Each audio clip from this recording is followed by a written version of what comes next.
Togo Info, le Togo à votre portée. Les populations ont manifesté leur désapprobation face à la forfaiture que nous avons connue à travers les résultats communiqués par la CENI. Et puis je vous ai dit aussi qu'il y a d'autres actions diplomatiques que nous sommes en train de mener aussi qui vont porter leurs fruits. Dans tous les cas, nous n'avons pas le droit de nous taire parce que pendant toute la campagne électorale, les populations nous ont dit « nous allons voter pour vous », mais le problème du Togo, c'est que l'opposition n'arrive pas à obtenir sa victoire. Est-ce que vous allez pouvoir réclamer et obtenir votre victoire? Nous leur avons promis que nous allons rentrer dans notre victoire.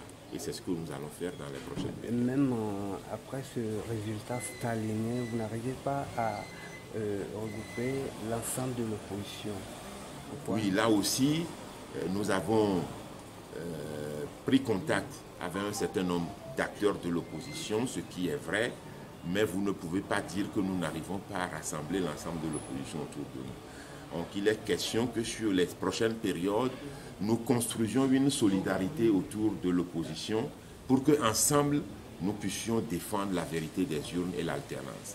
Parce que même s'il est vrai que nous avons eu une pluralité de candidatures autour de cette élection, mais dès que les élections sont finies, nous devons dépasser nos différentes chapelles et travailler ensemble pour que l'alternance, qui est l'aspiration de tous les candidats, qui est l'aspiration de toutes les populations togolaises, puisse être réalisée. Et dans les prochaines périodes, vous verrez un certain nombre de candidats de l'opposition avec nous dans la construction d'une solidarité pour rétablir la vérité des urnes.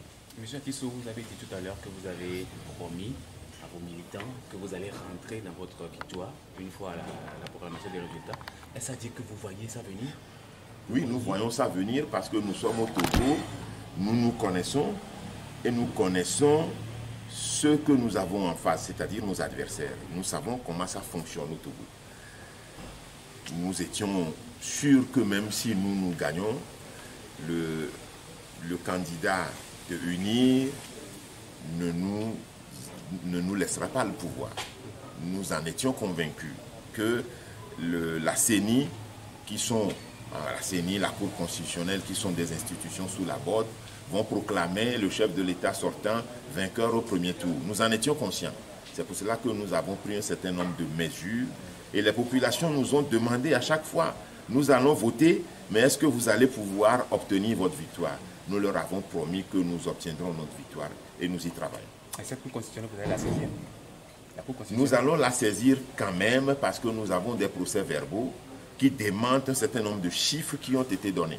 Par exemple, dans toute la région septentrionale, on a attribué au président sortant des chiffres astronomiques. Alors que des gens nous ont prouvé que dans certains bureaux de vote, il y avait 150 personnes. Il n'y avait pas beaucoup de gens. Mais dans certaines régions, ou en tout cas dans certaines préfectures de la région septentrionale, on a attribué des chiffres importants. Et pendant qu'on nous attribue de petits chiffres, ce qui n'est pas du tout conforme à la réalité. Donc nous allons évidemment saisir la Cour constitutionnelle à travers des procès-verbaux pour faire recours pour que eh bien, les résultats qui ont été communiqués puissent être démentis.